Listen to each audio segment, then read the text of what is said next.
And away we go. There goes Frazier running out there. 3-1 favorite. 3-1 favorite. Throwing that left hook. Yes, sir. Now I did mention during the Frazier Ali fight that Ali couldn't keep him off of him the way that George was going to, and this is what I was alluding to. Watch him put both hands on both shoulders and push him away. There was a lot of talk after, Frank, about him pushing off, and you'll see it. That's a good left hook by Joe. Yes, sir. But he pushes a lot. Right. Every time it looks like he might be ready to throw. Boom! He shoves him away. Yeah, it's like, excuse me. Yeah. Excuse me. But you can tell. Go ahead, John. I was just going to say, I hope people understand. I know we come across as fanboys when we do this, but it's hard not to because a lot of times we haven't seen these fights in a long time. So it's a little strategy and a little bit of fun. Oh, boy. Yeah. Wow. Uh-oh. Oh, but that left hook is still in play. It's still there, right. Always in play.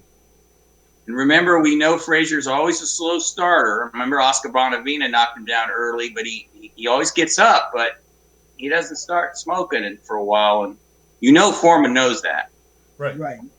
But I think I want to point out, Frank, you mentioned about the push-off. It's major. Look at that. That's major. Boom, boom. Major little push. But see, this is the same thing against Ali. Hit me before I'm coming, and I got you with a good one. He kept pushing him. I'm cool. Yeah, right. He's like, I'm all right. Not a big deal. He looks more disappointed. That's the great Arthur Mercanti. Yep. He could have told Foreman, hey, stop pushing, but, And that body shot. Wouldn't have mattered. Well, he went to the body too early in the fight, if you saw that. So he was softening Frazier up. Right. And now you don't see any resistance from Frazier. No comeback. Well, also look, and you mentioned the body shots. Look at the angles with Foreman's throwing from. So they're all low to high. So that ducking and stuff, that doesn't matter because he's coming up at him. They're almost uppercuts. They're not, but they almost are. The power punches are coming from the hip to the head, like that. Oh, that's uppercut. Too, yeah. And you see Frazier retreating too. We don't see that often. Yeah, and then of course Foreman had that. There's that uppercut. Hit that telephone pole jab, right? Yeah, so he was keeping Frazier at distance because of that. So you see, Joe, that's the first time. I mean, Frazier's been hurt in his career, but he never went down like that, where his whole body just kind of sagged down. He runs into one here. Boom! Look at that. He runs right into those uppercuts. Oh my goodness! Like, stay down, Joe.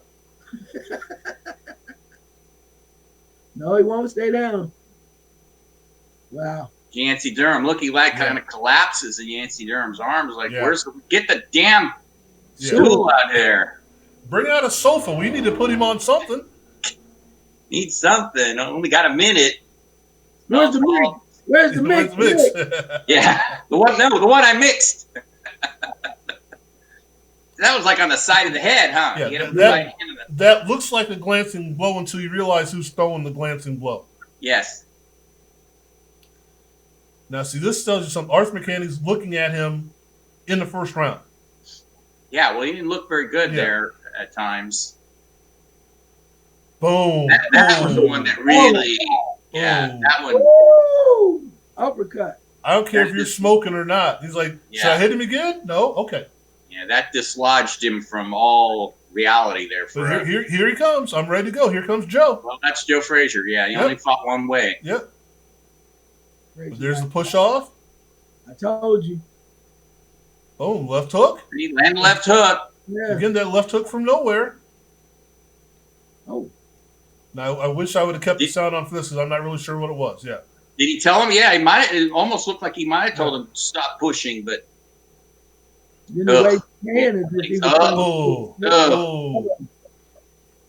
Now, for those of you that are faint of heart, you shouldn't be watching this anyway. But if you are, it's going to get a little worse here. Yeah, this is brutal stuff. Frazier's still hurt from the first round, obviously. Oh, you may want to tune in girls or something. There's that left uppercut. Oh. Now, look, at the end of that, Foreman's over looking at the corners like, you guys better do something about this. He's talking to Frazier's corner like, stop this. Yeah, because there's no quit. There's no quit in Frazier ever. Yeah, you can see he's not throwing anything back either. Oh my goodness! And when he puts in the neutral corner, blew up in the air on that one. Foreman's talking to Frazier's corner like, you guys better stop this because I'm going to kill this guy. Yeah, and they did. Yeah. Yeah, Arthur McCanty. Yeah, that's it. I think that's Arthur McCanty. Yeah. Yeah, that was pretty bad. You could just tell he would have kept going if they would let him. It's like an injured animal. They would have kept going because that's what he knows. And those big hooks. Wow. Put all his weight behind those hooks. Yeah, boom. Well, he's not worried about anything coming back. This one right here. He's not worried about anything coming back, so go ahead and load up. Yeah. Wow. You see when he took that hop down the one knee, it's like, wow. He thought he was still standing. All right, so and as we went through last week, let's preface this for the people who are joining us for the first time. This is the January, the birth month of Muhammad Ali, Joe Frazier, and George Foreman. So last week we went back and we looked at the Ali Frazier fight number 1, and this week we're going to do, obviously we just looked at Foreman Frazier number 1, and the next week we're going to do Ali Foreman. Okay, so give you an idea of these 3 great champions and what they're about, and these fights that actually came to pass. So in this one, we're looking at Joe Frazier coming in undefeated, heavyweight champion of the world, had at 22 months ago had beat the other uncrowned heavyweight champion of the world, Muhammad Ali, and had a couple of fights to tune up for this one.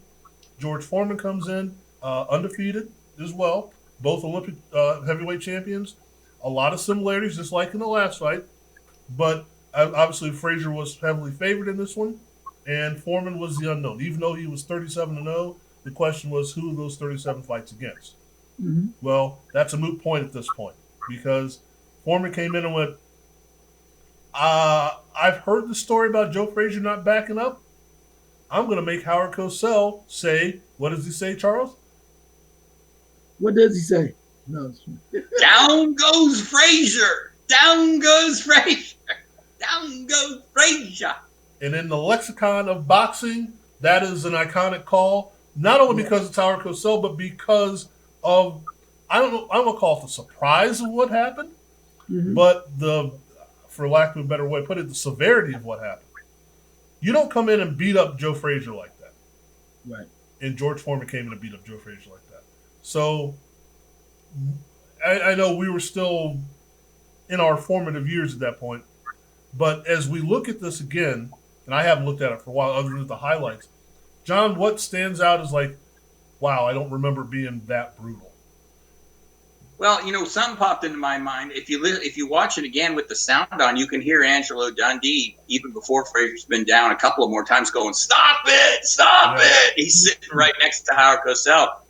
The brutality of it was just shocking. And I'm older than you guys, so I can remember it was thought of when Frazier was going to Kingston to fight Foreman that it was just going to be he'd win. I mean, Foreman was this 37-0, 34 KO guy, like you said. Frank, who he fought Jose Ramon. He hadn't really fought.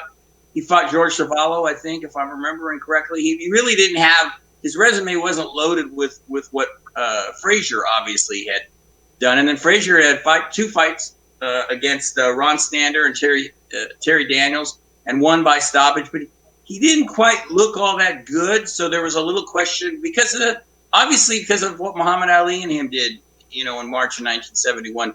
So, but even with that, most of us, including yours truly, thought that Frazier would win because he's Joe Frazier. Again, I was going to say this last time. When a guy has never lost, it's really hard to imagine him losing. Right. It just doesn't click in your head, especially with Joe Frazier. He had fought the fight of his life against Ali. So, sure, Foreman hadn't lost, but Foreman hadn't fought Muhammad Ali. Foreman hadn't fought Jimmy Ellis. Foreman hadn't fought, Jerry Quarry. Joe Frazier, Buster Mathis, he's beating everybody. So I remember not thinking it was going to be a one-sided fight, but I thought that Foreman with his stand-up style, in a sense, Joe would get him with the left hooks, like he always did. This, getting blasted out in 2 rounds, getting knocked down, 6 times? Mm-hmm. Not many people saw this. This was a stunner. Well, Charles, now not to make any comparison at all, but we've talked about, fighters that we've never seen move back before. And I think one that comes to mind that we've talked about was Keith Thurman. Somebody made Keith Thurman go backwards. No one made Joe Frazier go backwards. What did we just witness? Well, I think what we witnessed, and we really probably was not been talked about often, is that styles make fights. So for as much as George Foreman was a stand-up guy, the way he delivered his punches on contact to Frazier stunned him enough to the point where he could not come back. And he tried. I mean, we watched the fight the 2 rounds, and you saw him unleashing his left hooks that he's known for. But after a while, you can tell the difference when your plan of attack doesn't work anymore. And I think it was clear cut here, because it wasn't like Foreman was doing. He had 2 things. You think about it. He so elegantly pushed Joe Frazier away to keep him off of him. Right. And then he gave himself enough room to deliver blows that made a lot of difference, to the point where it slowed the momentum of Frazier down, which was unheard of, particularly from a guy that you heard about him from the Olympics, or they had heard about him, but they didn't know that he was capable of this. And let's be real, I'm sure back then, coming off the defeat of Muhammad Ali, Frazier had to be the guy. That was the thinking. Oh, right? Yeah. He was, and it was just enough matter of time before his next great triumph was coming. And so then to take on this kind of big guy that was a little bit more reckless, maybe a little bit more unorthodox sometimes in his punches, you go, oh, he'll just a matter of time. In fact, Frazier came out with the left hook initially that tagged Foreman. You're like, okay, well, we know what this is going to look like. And then all of a sudden, Foreman turns the table. So I think it has a lot to do with style and the way that Foreman kind of showed you that anybody's beatable. Anybody's beatable. And to me, this particular win by Foreman flipped the boxing heavyweight division upside down at that point. Oh, yeah. Because now it's like, where do we go? Who's in play? And if he can do that to Frazier, we know what he'll do to Ali. So there's a lot of turmoil going on with the victory by Foreman in this fight. Well, the one thing that when we show some of the graphics as we put this together, one of the titles is Big George Foreman. That was his nickname. Not Killing George Foreman or Smiling. Big George Foreman. But when you look at the stats, he's 6'4", 217. Ali was 6'3", 215 or 213 or whatever. So Big George Foreman wasn't that much bigger than the guy that Frazier just beat. Mm-hmm. So when you say, well, it's a small guy against a big guy, now he fights bigger, obviously, but when you're looking at, can he get inside? Can he do this? Frazier should have been able to do to him what he did to Ali. And as we said, that magic left hook that comes out of nowhere, he threw it a couple of times, but again, as the pushback was happening, he wasn't able to just get in and throw it when he wanted to. Now, if it had been officiated differently, or they'd said you can't push him that way or whatever, I mean, that's a good thought of the plan of Dick Sadler and Archie Moore. It's like, keep him off of you, and then you can do what you want to do. And boy, did he do that. So as it sets up for, now I know we're talking about history here, but as Charles said, it throws everything out of whack now, because at that point, you pretty much had not a contract, but a handshake deal that we were going to get Frazier Ali 2. What happens now, John? Well, you see, I remember it very vividly, and first I have to give my kudos to Charles, because he nailed it. And we try to mention it, but he's right. Styles make fights. I'll just say that, and this is a prime example of that. But when George Foreman did this to Joe Frazier, it turned the whole boxing world upside down, because everybody was looking forward to Ali Frazier 2, and again, nobody expected this. And then Foreman, who had all these questions around him, became this unbeatable, indestructible monster. Right. I mean, the thought was, there is no way anyone could beat him. And then he destroys Kenny Norton a few months later. And that even cements it even more. He is the guy. He's going to be the champion for 10 years. Nobody can beat him. I mean, that was what it did for George Foreman, and it was a stunner, because it had been Muhammad Ali and Joe Frazier for 4 or 5 years. Even when Ali wasn't fighting, everybody wanted to see him fight Joe Frazier. And then Foreman was just slowly coming up, and I had heard about. We obviously saw him at the Olympics when he won the gold, but he was a clubbing puncher. He didn't have the artistic ability of Muhammad Ali, and he didn't have that beautiful left hook like Joe Frazier. He clubbed you. But he had so much power in those clubs that he knocked guys out, and so there was always a little bit of, but he just was like, I can't help saying this, like Muhammad Ali called him the mummy later if he fights something, because he was kind of like that, He just, remember, he just kind of, right. But if he tagged you, done. And that's what he did to Frazier here. So yeah, the whole heavyweight division took a step back and went, whoa, we got a new king here, and this guy is scary. Now, it was not something was even thought of with Joe Frazier getting knocked out in 2 rounds. If somebody had said that, you would have went, you've been drinking too much. Right. So yeah, it really just flipped everything upside down. Okay, now Charles, we're going to make the nice little segue here. I'm going to set you up. Okay, now we have, again, the ability and the luxury of looking at this in years past. Wouldn't you have thought someone would have said at some point that Frazier resembles that guy he sparred with, or I'm sorry, Foreman resembled that guy he sparred with, a man by the name of Sonny Liston? Mm-hmm. And didn't we see that the unbeatable monster force of Sonny Liston got beat by Cassius Clay, soon to be Muhammad Ali? Mm-hmm. So doesn't it stand to reason, again, we're looking at this, being able to step back and go, no, I'm going to tell you how it works, son. But doesn't it stand to reason that someone there would have thought, if Clay/Ali was able to beat Liston, I would think he'd be able to beat George Foreman? Or is that far-fetched from looking at it at that point? I wouldn't say it's far-fetched. I mean, I see the reasoning behind it, but I'm going to flip it. I'm going to throw the play devil's advocate to you. Okay. Because if you take that mindset in regards to reasoning, you could also flip it and say, well, Frazier beat Ali, right? Right. And we saw what Foreman did to Ken Norton, right? And we saw what Norton the first time did to Ali. Sure.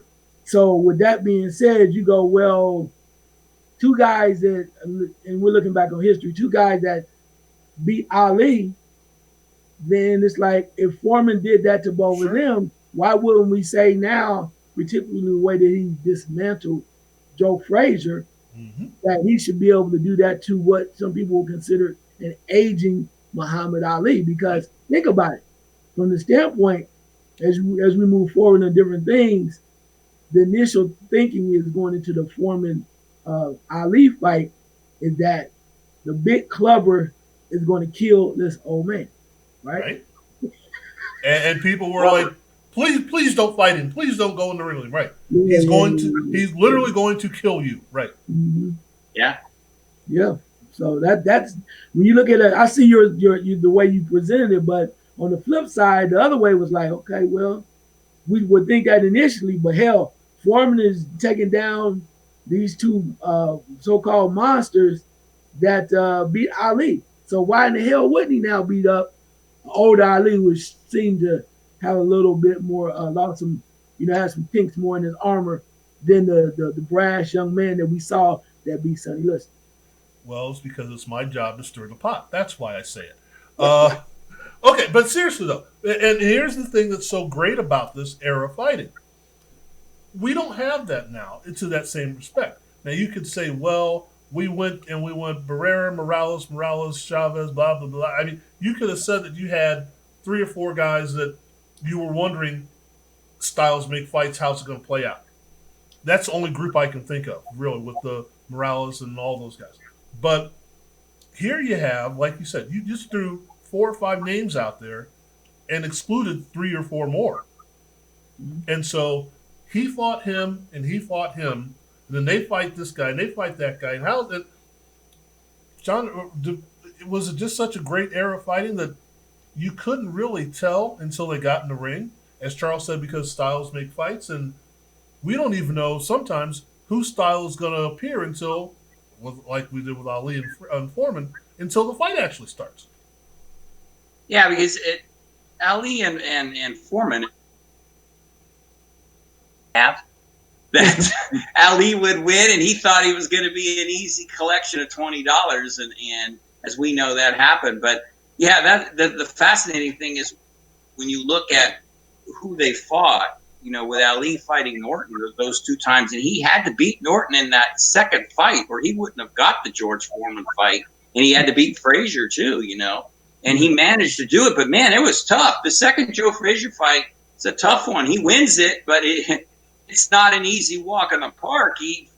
Frazier starts smoking and starts hitting him with some of those left hooks again. Ali gets off to a big lead.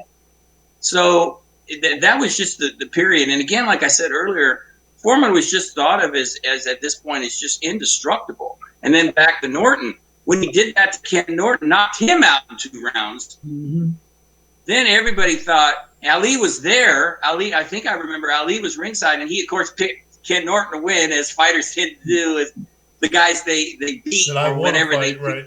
Yeah, they picked the other guy they picked their guy to win, and then. He said he was amateurish and he was an amateur and all this kind of stuff. And he was kind of in a way compared to the way Muhammad Ali fought. But, you know, I remember thinking, well, you're just building your confidence up because you know what this guy is and you know how hard it's going to beat this guy. But you're going to say all this other stuff, which was his image, obviously. But, man, I'll save all my stories about George Foreman, watching him training for next week because that was when I saw him train for the Muhammad Ali fight. I'll save that because I was – basketball team, we went and watched him like 3 times, and it was just incredible. But yeah, he looked like he was the man. And you're right, Charles. You're younger than me, but I'm sure you were aware somewhat of what was going on. And us Muhammad Ali fans who love the man, we were really. I mean, I might have made that bet. That might have been bravado, but I was worried. I was really scared that he was going to do something. Muhammad Ali never quit. He was as tough as they come.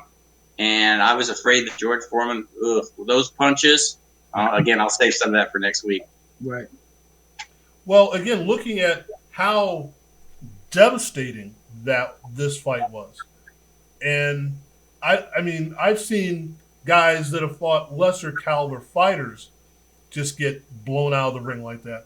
Have you ever seen a champion get just decimated like that, Charles? Does it come to mind that the guy that's supposed to be the man and has set his sights on, or has actually accomplished being on the throne, just gets dismissed that easy?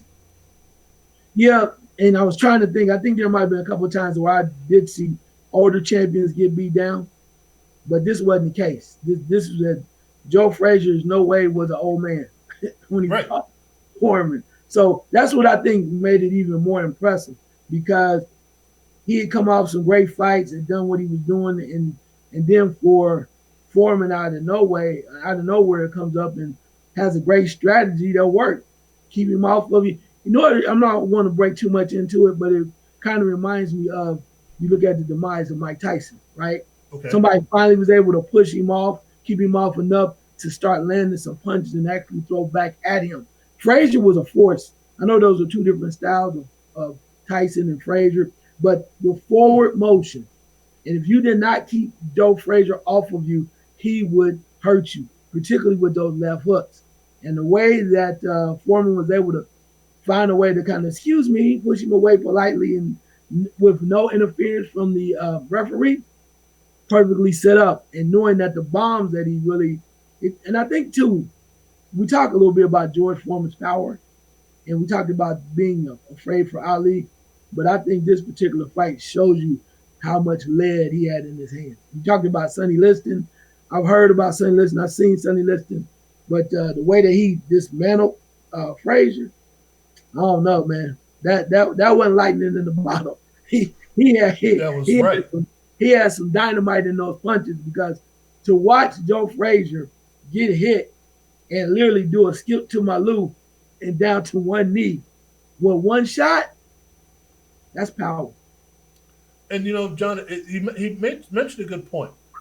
I'm thinking in my head now. Obviously, that's the only place I can think. Between Buster Douglas and Mike Tyson, the guys that were able to stick around with Mike Tyson, try to smother him, trying to grab him, try to hold him, trying to avoid getting hit. What Buster Douglas did, if I remember correctly, and correct me if I'm wrong, he kind of did the same thing. A little push away here, a little push away there, push, boom, boom, push, boom, boom. So maybe that's how you fight that guy. Again, I don't know if it's, as Charles said, maybe the styles aren't exactly the same, but it kind of brought to mind that maybe, and Charles, go down the street and ask Buster if this is what he did. But to say, hey, did you learn something from this fight? Because now I'm thinking about it, and obviously there are other people who have fought this way as well, I'm sure. But he did kind of, every time Tyson wanted to get close, instead of grabbing and smothering, he shoved him away and created space, which was to his advantage. And this is what we were talking about here. So Foreman's advantage was to create space and not to let Frazier get on top of him. So, John, you've covered a lot of fights and you looked at a lot of things. Did you see anything? Have you seen anything that was that emphatic of the young guy coming up meeting the not so old guy, as Charles said, still a guy in his prime?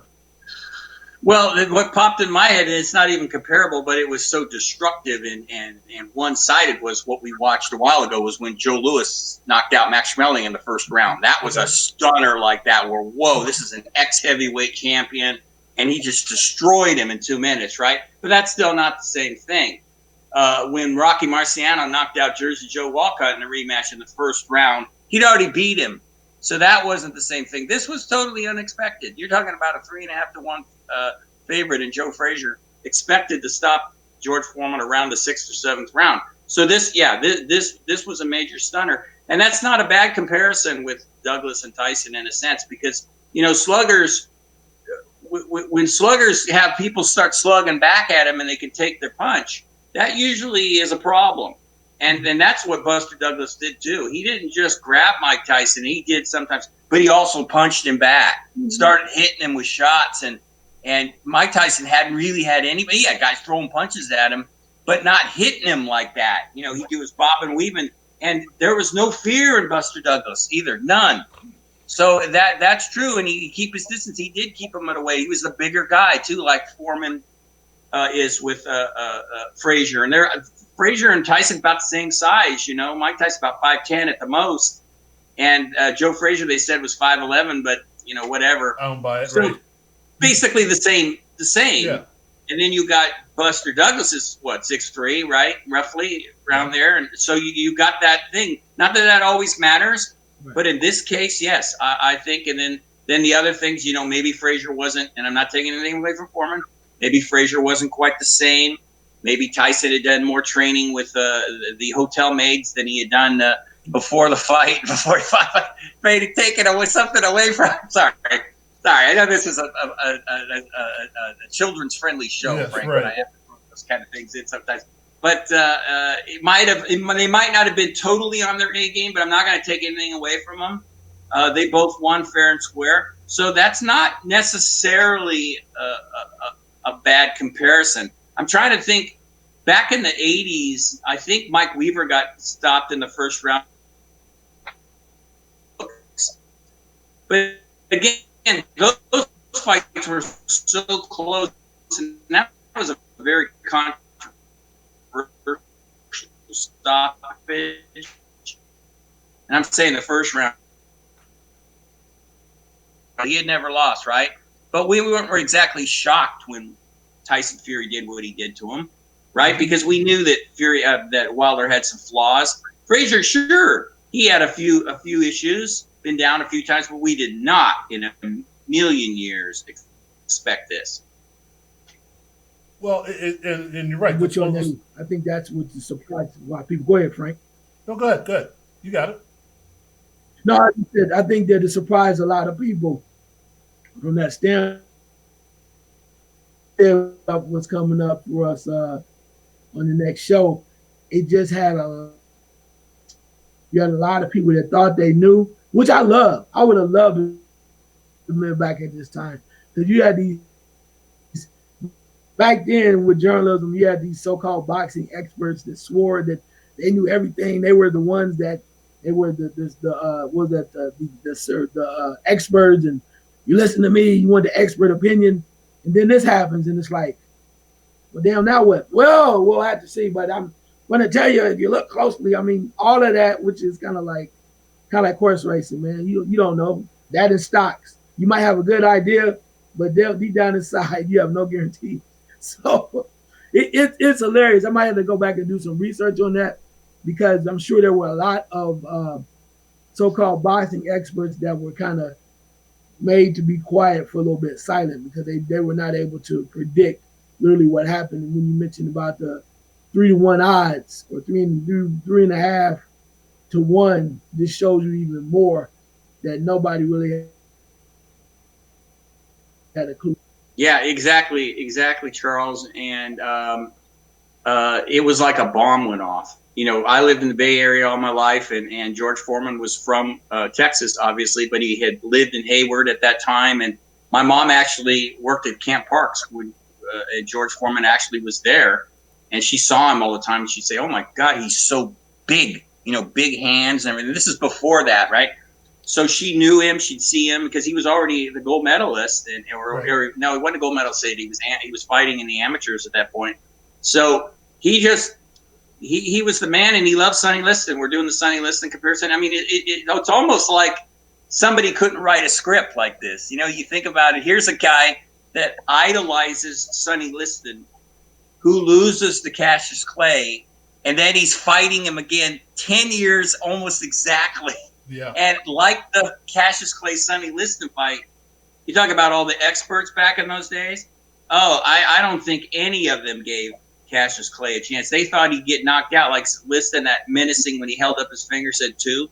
They didn't think he would last 2 rounds with him. They thought this kid can't do anything. Yeah. So here it is 10 years later. Got the same guy, but a different guy. Got the same guy, but he's bigger now. Right. You know, he's probably stronger. He's got a great chin. He knows that, but he doesn't move like he wants. So all those things are being taken into consideration. It's like, oh, he's going to get destroyed. But forgetting that that's what they said that Sonny Liston was going to do to him.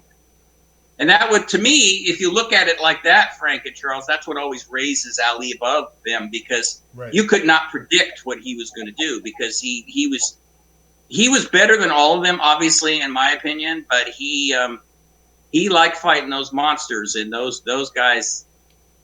And he was never scared. Even though I think he did say Sonny Liston did scare him once when he was looking at him, because he gave him that look. It's like, holy moly! But Foreman, he's serious, yeah. Foreman was just he wasn't bothered by Foreman at all. So, but like I said, a movie script 10 years later, big underdog. We should have seen that, but that's in the movies. This was real life, and there was just no way. It's the quote from Angelo Dundee. It's like, you know, or not the quote, but the saying, like, we got in the ring with Foreman and he did stuff. They're like, "What are you doing?" I think I've got an idea. Yeah. Angelo, I don't know. You know, this is his trainer, Hall of Fame trainer. You get in the ring for the world title fight against someone who's everyone else is saying is going to scramble your brains. And he does something completely different than what you trained. Night of the fight. Now, he may have thought of it, Ali may have thought of it beforehand, but from what I've heard, he didn't say anything. It's just like, I'm going to do this now. Why not? This sounds like a good idea. Sure. Let's play some jazz here. Charles, you've given me an idea. Our interns and our crack staff are going to start doing this once we get them.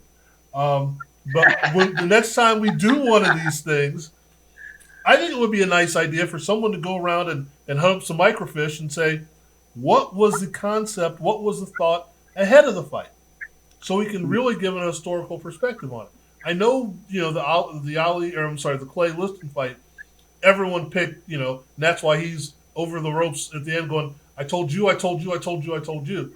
But even though we say this is 3.5 to 1, which is a pretty good spread, what were the people thinking? What were the pundits that should know? Because they're supposed to know, especially then. They were supposed to know more than the layperson because we only saw fights on tape delay or later most of the time. They saw them live right there with their little notepads and all that stuff, unless Burt Lancaster or whatever got in there and was doing the play-by-play instead. So the idea being, when we start talking about who was favored, who should have done what, blah, blah, blah, blah, blah, the general public was being fed this. Foreman doesn't have a chance. The general public was giving the perception, now I know we got this one wrong with Ali Liston, but we've got this one right. Foreman doesn't have a chance. He just, Frazier just beat Ali for goodness sake. Right. This guy doesn't have a chance. So again, we're going to go back to the Buster Douglas thing again. Other than that fight where the odds were so ridiculous, can you think of another fight where, and not just that he got blown out, but everybody had it wrong? Or most everyone had it wrong, Charles. Can you think of one that was just like, oh my goodness, even we had it wrong? Yeah, there's a lot. When you think about history, I'm not there's a lot there. This is a little bit off center because of the way that it came out, but I think that the first Roberto Duran Sugar Ray Leonard fight, I thought you were there, yeah, because a lot of people were giving Sugar Ray Leonard a lot of props, but I think it was also more of a mental type thing than it was anything, because he had never been in with anybody on that caliber. So I think Duran was and played head games with him from that standpoint. But the other one I would probably, and that might be a little bit far fetched, but the other one, I was thinking that one too.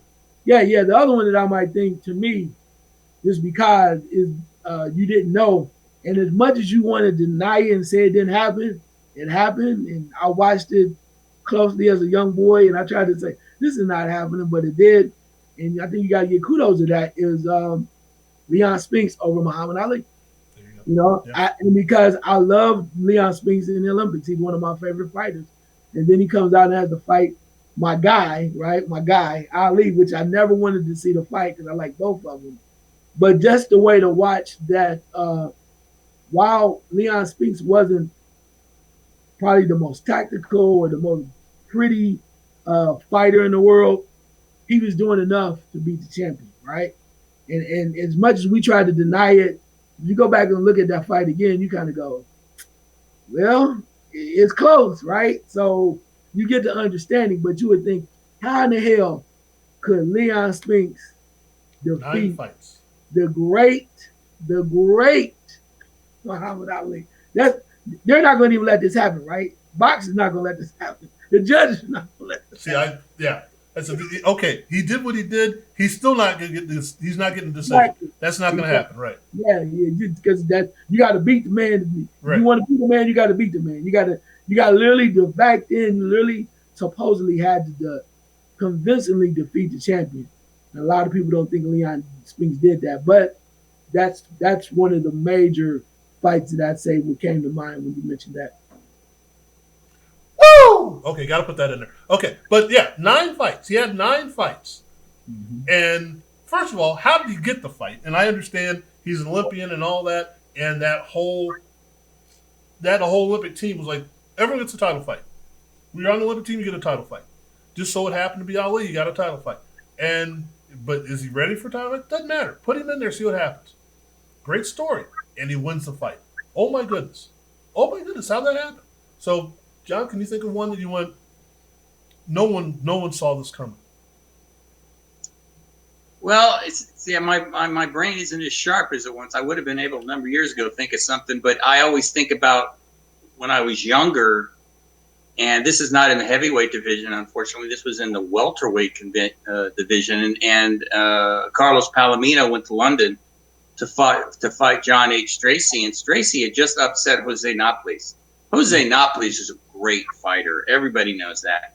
So it was looked at the time that Palomino was going there just as a payday.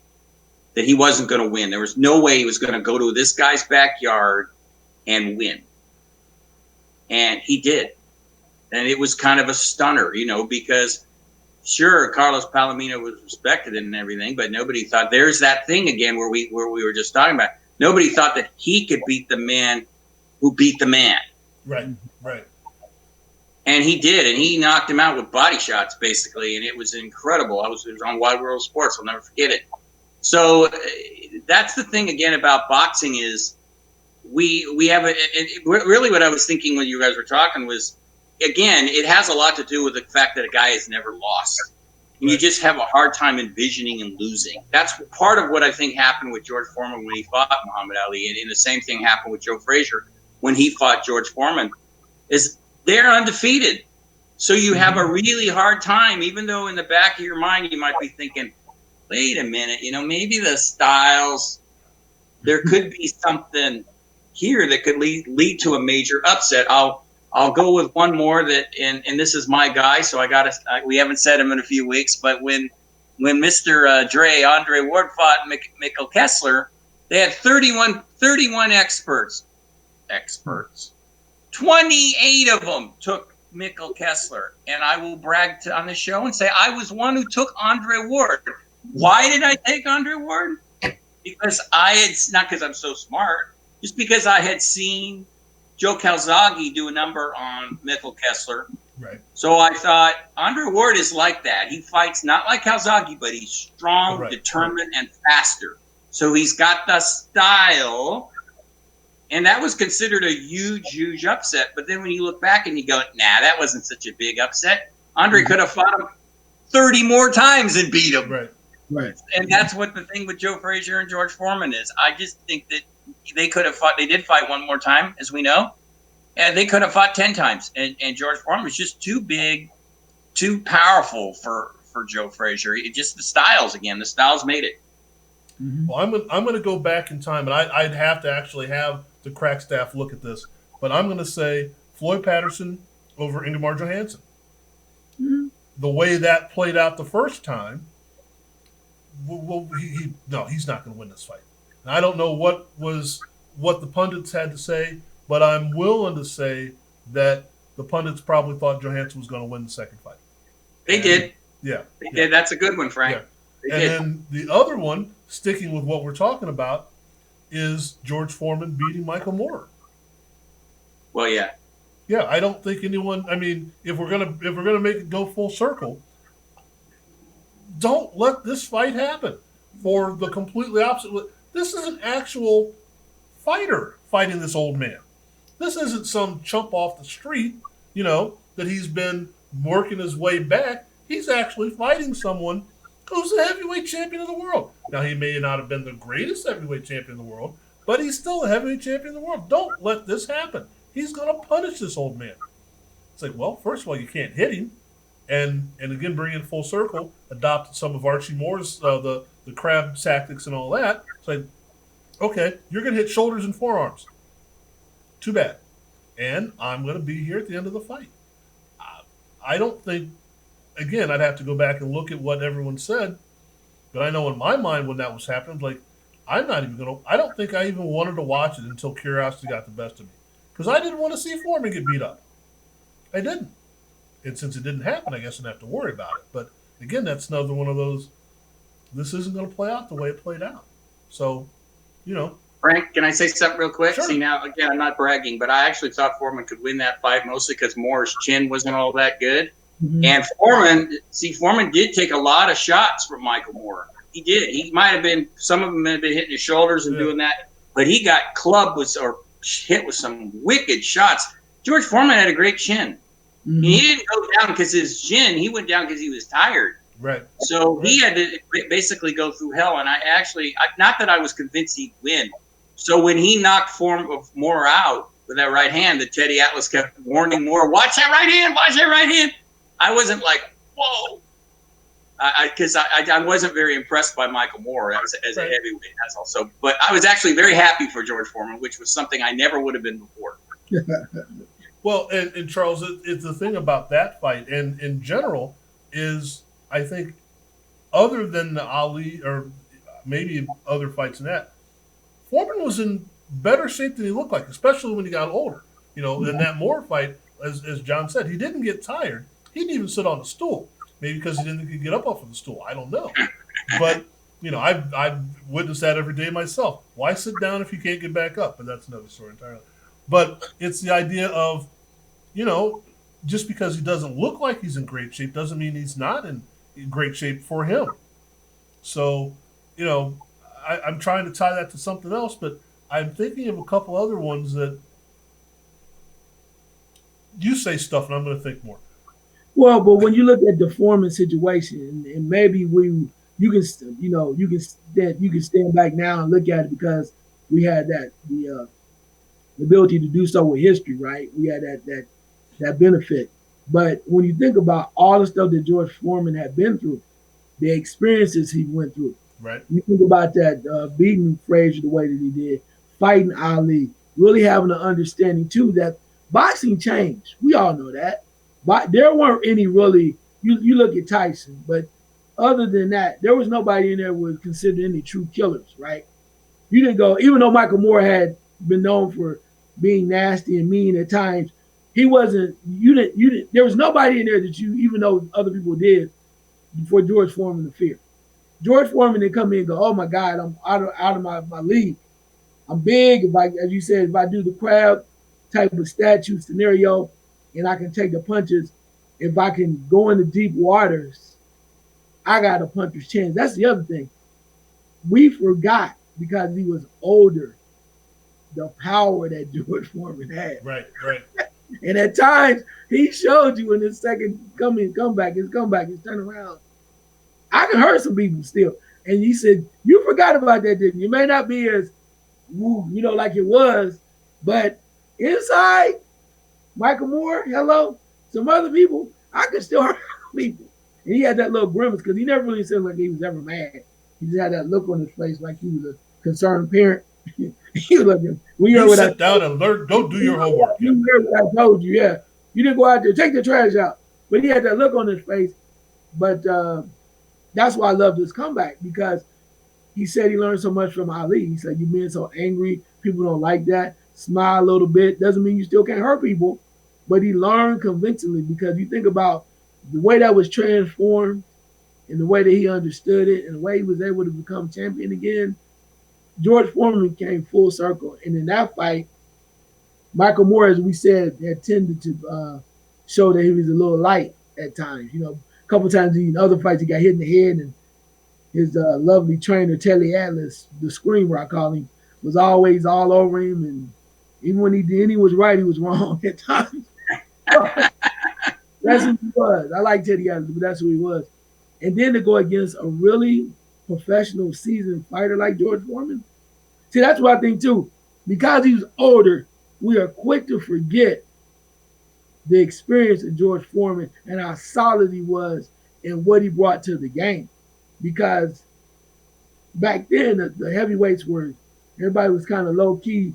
They just took it for granted. But you're going against, this guy fought everybody, and he still had some punch. And I think that, even though Teddy Atlas may not say it now, Michael Moore has to say, you to a point, Michael Moore would have to say, damn, I didn't see that old bird coming. Everything that he brought to the table. Right. Well, okay, John, now I've been loath to do this, but we're kind of heading that direction. Because you both said it, and I said it too. Okay. If we were to compare era to era, and it just made me think, okay, Ron Lyle wouldn't have stood for Oliver McCall crying in the middle of the ring. Right? It'd be like, you're doing what? Boom. Fight's over. I don't care. I'm not going to sit there and look at it and be confused. I'm like, I wonder what I should do. I'm going to go punch him in the head. That's what I'm going to do.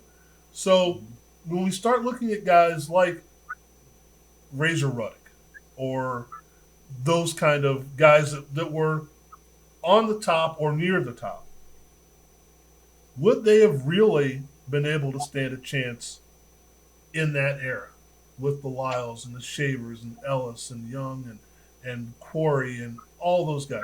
Are we just thinking about it fondly? Or are we saying this group of fighters were really that much better top to bottom? Well, let me say first, I did think of a fight that I remember reading about that did stun the whole country, and that was when Sugar Ray Robinson went to London and got beat by Randy Turpin. Okay. You're talking about Sugar Ray Robinson had a record of 114 wins and 1 loss at that point. So when he went to London and got beat, it shocked everybody. So that's when this is hard for me, Frank, because obviously I have a lot of love for that time because that was when I was a teenager. You're talking about Razor Ruddock. You're talking about Tyrell Biggs. You're talking about Tony Tucker. You're talking about those guys, right? Bone Crusher Smith.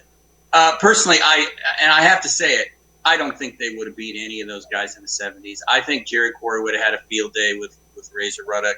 He outboxed him. Jerry Quarry is a guy that we've been giving a lot of props to because he deserves it. And he would have had fun with some of those guys. He would have beat all of them, I believe. So that tells you where I think what would have happened to them against the Ali, the Norton, the Shavers, the Foreman, the Frazier. I mean, that heavyweight division was just loaded. It was kind of like if you think about, we always talk about the welterweight division in a sense. There was like 5 or 6 guys, but then even the guy ranked 11th or 12th was still good. He probably could have beat a lot of those guys later on. I'm not trying to take anything away from them. They were fine.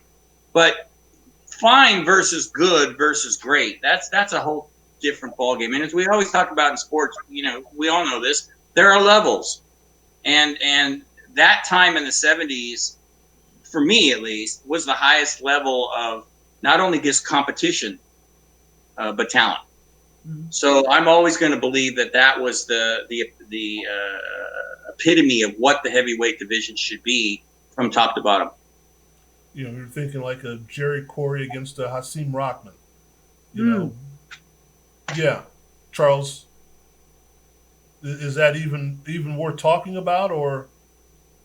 Yeah, I mean it is. Cause I mean the factor that Hasim Rahman in his prime was a hell of a competitor, right? But what I'm looking at is, and John, I think hit it right on the head as far as making that point, that the quality, the caliber of the talent in the 70s was so spot on, and they fought each other all the time. Then you compare that to we move over into the 80s or what have you in that era with the Hasim Rahmans and whatever, and the guys that became champions, right? Became champions, and you compare them to the guys on the lower tier, it makes you go, man, they would have been in trouble. So if they could be champions, you would know that bottom tier. Hell, how many times was Jerry Quarry been a champion or others, even the Ron Lyles, because of what they brought? And then when you're facing that type of quality opponent every time you come into the ring, and you look at Jerry Quarry for a while, before everything started happening, he had to start taking fights because of money issues. The guy lost what, 9 times? 9 times against quality. Against quality guys, right? Some of the greatest guys of all time. And now you transform him, a young, fresh guy, into guys that the jury was still out as far as really how good they were. Oh my goodness, you would have had, again, we always say that famous line we like to put out there. They just came along at the wrong time, right. Yeah. Well, and I'm just thinking again off the top of my head, Ernie Shavers against Tony Tubbs. Oh my God. Tony Tucker, yeah, the two Tonys. Yeah. What happens there? I mean, he just walks right through him, doesn't he? Yeah. Yeah. Yeah. So, well, remember, Jerry Quarry knocked out Ernie Shavers in the first round. Yeah. Jerry Quarry beat Ron Lyle. Yeah. And so there you go. And I'm sorry, go ahead, Charles. Go ahead. I was going to say, and I don't want to throw this in there, but I'm going to throw it anyway. The way that the media was, the way they were going, this would have helped him too. It had nothing to do with his skill set. I'm a champion for Jerry Quarry. I always have been. But the fact that he was not a man of color, oh my God. I'm just saying. If Tommy Morrison, and may he rest in peace, and Tommy Morrison and some of the other cats can get all kind of love, imagine what a white guy that can literally fight. Oh man. Oh yeah. He would have been he'd had endorsement deals. I mean, dude, he would have been, he'd have been the catch me out, he'd been the guy. But when I think about that, I'm like, and it was not it would not have been his fault, but a guy that literally could fight, and the way that the country was, and particularly the powers that be that made decisions in boxing, oh my God, Jerry Corey would have been a god in regards to boxing. Seriously. I'm picturing Jerry Corey doing an Alpo commercial for some reason. I don't know why. But that's like, endorse anything. Go ahead, son. Whatever you want to do. My dog eats Alpo, right?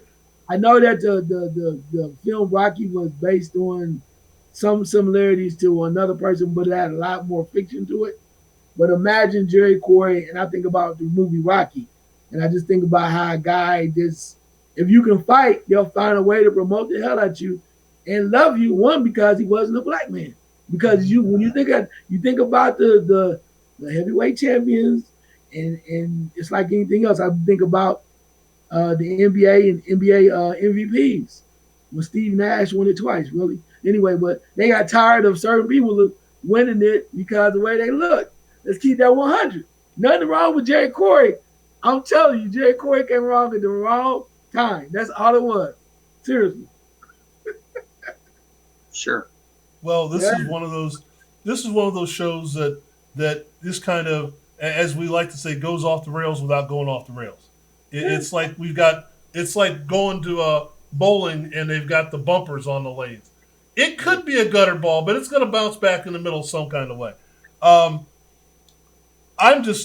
glad to have watched this fight the way that it actually played out, because all I normally see when I see this is down goes Frazier, down goes Frazier.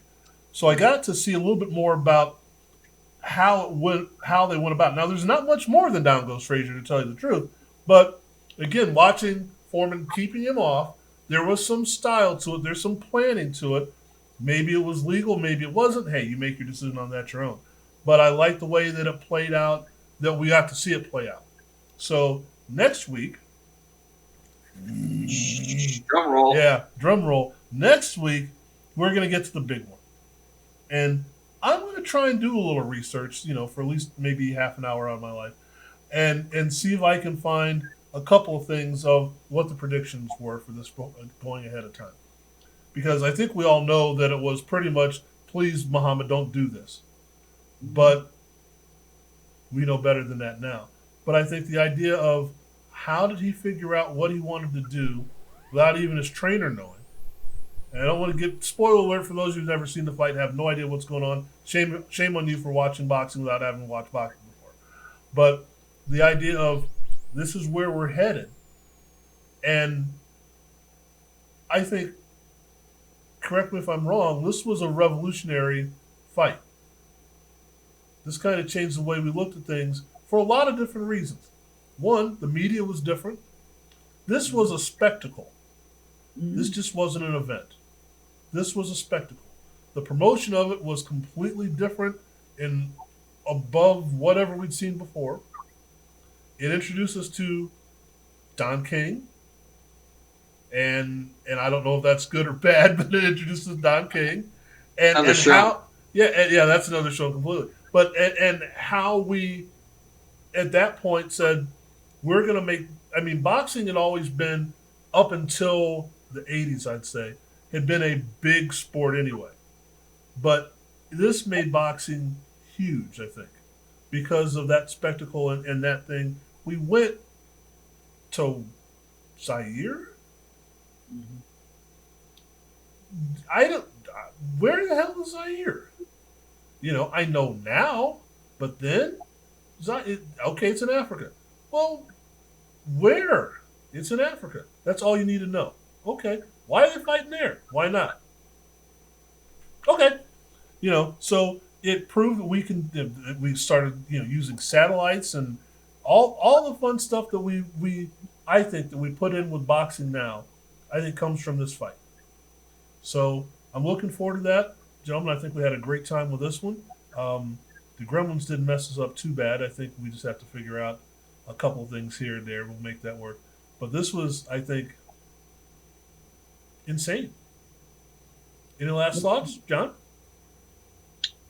Well, again, looking back at it and obviously knowing what happens later, it's just amazing. A time in the sport, and then you're talking about what happens after that.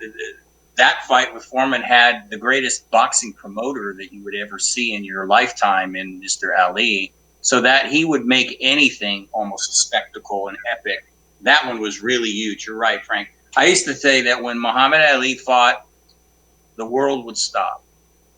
And that's how it was in those days, and it did. That was a nail biter waiting for the results. I have another story I'll tell that time next week, but this is just a really good precursor to show what happened, what was going on in the heavyweight division in that time. Because you're talking about 3 great fighters. You know, Joe Frazier, George Foreman, Muhammad Ali, all fighting at the same time and fighting each other. I mean, there is, as far as I'm concerned, there's nothing more to be said with those names. Okay, well then, Charles, don't say anything. Good. Okay, goodbye. No, not Charles. Go ahead. I appreciate that, John. Thank you. But I think Show's over.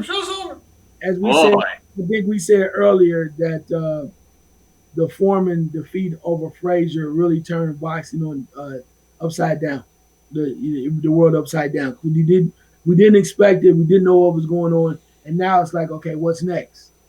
And now you get to see the giant, the new monster, if you will, the new monster facing the older Muhammad Ali. As we get into that, and the other part too, Frank, you mentioned about being in Zaire. The other thing part about this fight that nobody really talks about, we've heard about it, but it shows you, to me, the beauty of Africa. Because Ali was going back to what he was looking for, something, because he had said he lost something in his life, and he was looking for something, for some purpose. And even though he's fighting for him in all of the drama with Don King and everything over there, when he got over there and he saw how the African people loved him, and he says, I changed my name, I'm not from Africa, but what they thought of him as a hero, as they said, Ali Boumbaye, you know, when they go into that whole point, that he literally saw love for these people that didn't know him, were not familiar with him, had never seen him, and he felt that love. So I think that says a lot about the true roots of Ali, going back to understanding where he came from and who he was, and just the way that Africa was portrayed. There are so many beautiful things going over there, and then for it to have that fight. So as much as you may not like Don King, the fact that he could pull that off over there with all of the hype, that mess was impressive. Well, wait a minute, and to have a movie and a soundtrack. We Were Kings, dude. We Were Kings, great documentary. Yes. And again, some of the great people in this country, in this world, may not have always been loved, may not always been understood. And I don't know if I'm saying that Don King is a great person. I don't know. But what I'm saying is Don King changed the face of the way we consume things. And like you said, you're in Zaire. Oh, that's nice looking territory there. They've got some interesting people. It's like it gave us something.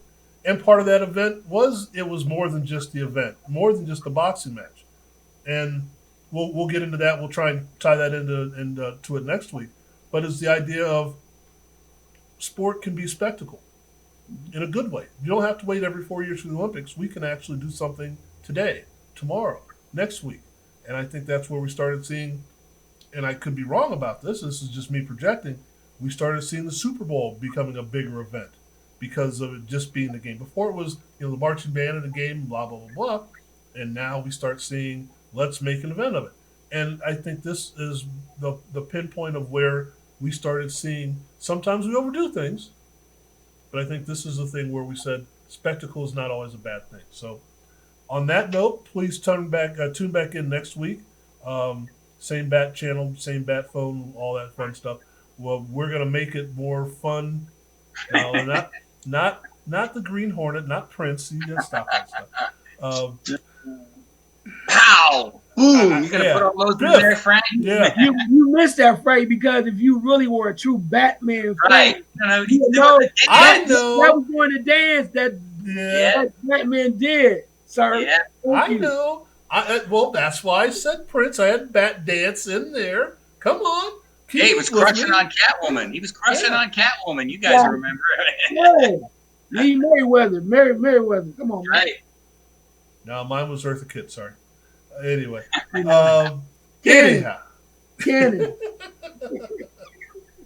Crushed on all of the Catwomen. If we could do a show about Quinn Martin Productions, we'd be in great shape. But that's another story entirely. Okay, folks, we're gonna, before we segue into something we can't get out of, we're gonna stop the record button. We're gonna keep going, but we're gonna cut off the show. So, thanks again.